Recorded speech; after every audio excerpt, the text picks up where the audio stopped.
Okay, so basically the client called and he is making a feature, and in it he needs an MRI box. So it has a hint of a sci-fi theme to it, but it's still very grounded, very down to earth. So the client wanted just a small box, very simple looking, but it has to look like a piece of medical equipment in a sense. Very sterile, white, clean lines. The best way that I thought of doing it was to create a box and vacuum form it so I could have very smooth, rounded edges and something that looks clean and simple, but still has that element of something of a piece of equipment. You could go to like a thrift store and probably find a piece of kitchen equipment or a piece of electronics or something like that that kind of looks like something. You can kind of convert it into whatever you want. But what the client wanted was actually very, very simple in a sense. It was just a box, and his dimensions he was kind of open to, kind of within that frame of maybe like 8 inches to 12 inches. So I compromised and just went to 10. It had to have just one function button. It was like a very simple, just clean box with a screen and one function button, and that was it. He didn't want any kind of detailing on it or a logo or anything that kind of distinguished it. He kind of wanted it to have an ambiguity to it that lent it, gave it a bit of a mystery, sort of.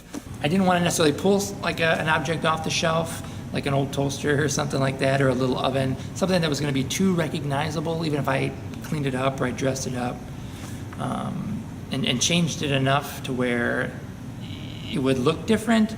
I feel like you still would be like, oh, you know what, that's, my aunt has that toaster in her basement, you know what I mean? I would rather go with a completely clean slate and create the box completely from scratch.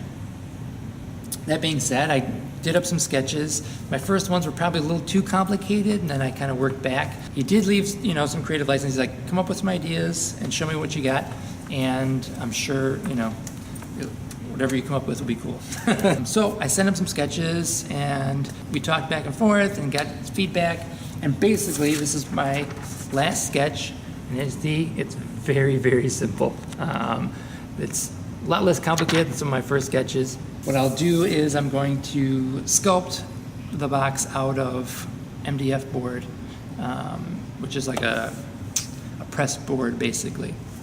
You can get very clean cuts out of it and sand it very smooth. And it's pretty easy to work with. So I think that's what we're going to do. The other thing is then we're going to, like as I said, we're going to use the vacuum form machine. Now I know you're probably like, I don't have a vacuum form machine, and how the hell do you build one? Well, there actually are a lot of tutorials online on how to build your own makeshift kind of vacuum form machine at home. And it's really actually very simple. If you have like a high power vacuum or a shop vac or something, and you need a heat source, the rest of the stuff you can basically just build on your own. I may do a tutorial in the future of how I built mine, but like I said, there are a lot of tutorials on YouTube and stuff like that that are very simple and very easy examples of how to build a vacuum form machine. So we're just gonna measure out our basic box and cut it out of the MDF board. And then, yeah, we'll go from there. Now once I made my measurements and my cuts, I only had to make one side of the box because I could just vacuum form that same shape 4 times and have my 4 sides, and the bottom was going to be an extra piece of ABS plastic, and the top was going to be a lens or a piece of acrylic that the light could shine through. So I doubled up the 2 pieces and rounded off the edges and the corners to give it a nice round shape. And there you have it. Okay, so now that we have our form and we've got it on the table, we're going to be using, as I said, ABS plastics, thermoforming plastic. There are a couple different kinds. Styrene and ABS are the most common, and you can get them in black, white, or clear. Obviously, we're going to use white because I want that look. This has got a nice, ABS has a little bit of a glossier, shinier finish, and then the other side has a really kind of rough texture. So this will be the inside of our form, and this will be the outside of our form. Yeah, you just take this, my machine is set up for 24 by 24 sheet. You can make a smaller thermoform machine, that does 12 by 12 or 12 by 16 or whatever. You can buy sheets in various sizes, or you can buy them real big and cut them to whatever customize you have, however you want. I built my machine because I want to do some larger pieces and smaller pieces. So the board actually comes out, and I can replace it with a smaller one. And you can buy sheets then in either 12 or 24, just easier. I don't have to cut them then. So I'm just going to stick this into my frame. So my frame is basically just that. It's just 2 pieces of plywood that I cut the center out of, and then using a continuous hinge or a piano hinge on one end and some fasteners on the sides, you just tighten it down. And I've got some weather stripping on the inside of the frame to kind of hold the plastic into place. That's it. Alright, so we're ready to go. Got our substrate, we got our positive or the model, whatever we're going to make the vacuum form. So let's put this in here like this. Put it in place. Turn on our heat. Alright, now this is, I use basically just a garage heater. It was like $50 or something. And I created this box that's lined with aluminum foil. And it's got a little bit of a reducer to it because the space heater or the garage heater that I have is like 24 inches by like 12 inches maybe. So I had to kind of reduce it on either side so it kind of fans out. And then I created this box so I could insulate it, put some insulation in there. So the heat is all directed down towards our substrate, which the ABS we're using, and I'm using a 1/16 thickness, which has got a nice rigidity to it. So it's going to be a nice hard plastic. It's not too thick to where we can't get a good mold or a good vacuum seal over it, but it still has a nice rigidity that it'll create a nice hard box. If you're going to be doing vacuum forming to create, you know, like an armor or something, if you want to make stormtrooper armor or something like that, 1/16 is probably a pretty good thickness, I would say. If you know, you might go a little bit thinner, it's going to be a little bit cheaper.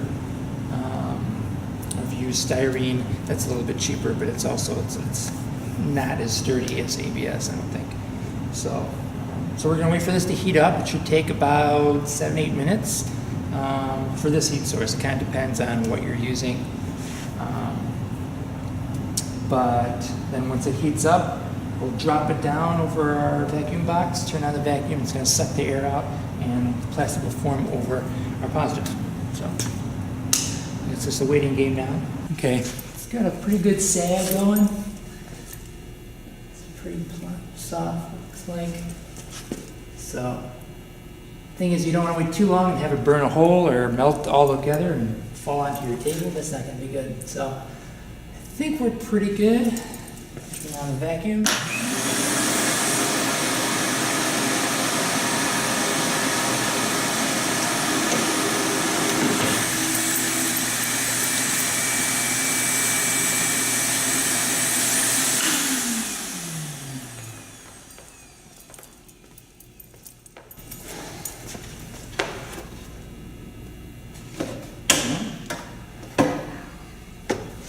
That's it.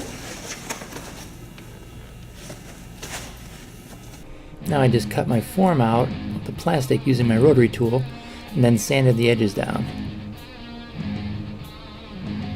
Then once I had it all sanded down, all the edges are clean, I glued the box together using a 2-part epoxy that it bonds really well to plastics. As you can see, there it is, just curing. Didn't have to be too clean on the inside because you're never going to see the inside. The top is going to have a clear acrylic lens that the light can shine through. So, using a simple socket, some extra wire, and a button that I have, I just wired it up using an old extension cord as my plug. Shop light. A red bulb from Home Depot. Pretty simple. Test it out. Works. Then, as I said, I used a piece of acrylic for my lens. So you don't want to see the light bulb, so use a frosted acrylic.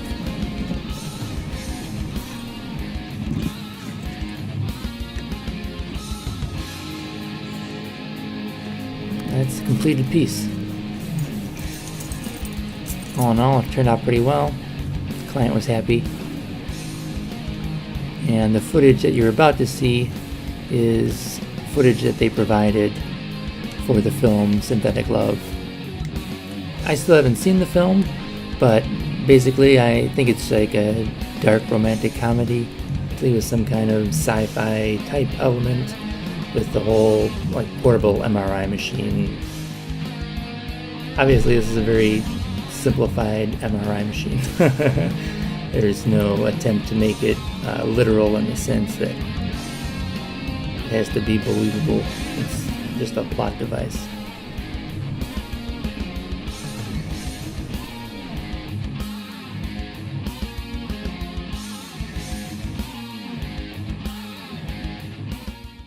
Alright, so here's the completed MRI box. The client said that I actually didn't have to put a battery in it, it could just plug in, so that simplified things quite a bit. I had the parts already, so it's just that simple socket. You've got your positive and negative on either side. I got plenty of black and white wire, an extension cord, or a piece of cable or something like that, or an old power cable to something that doesn't work anymore, and just cut it off. I keep those around because you never know when you might need it. So yeah, and the switch was just in a bag full of switches that I have. I collect switches, all kinds of switches, when parts and stuff like that break down, or electrical equipment. Sometimes I just go and buy switches at American Science and Surplus or the hardware store or something. If I see a cool switch on an old piece of industrial equipment or something like that, I'll take it off. A lot of times, yeah, they still work. The switch is still good. Test them. But I've had this switch sitting in a bag of switches for years and wanted to have a use for it, and I think it kind of fit this perfectly. He wanted a switch that was very much like a video game button, and I actually have one, but this I thought was a little cooler with it actually had the metallic tightening nut on here. I used just that metallic tape to cover up my seams. I know, it's pretty cheap trick. So this is it. Simple, completely dimensional. Got the different faces. I want the face of it to be completely clean. I didn't want any embossment or any raised elements on the face of it. I wanted that to be the most ambiguous part of the piece. And yeah, like I said, it's very simple. Just a simple white box, but with rounded edges and ends, so it looks very clean. It's got a nice gloss to it, and yeah, lights up. Your home MRI machine.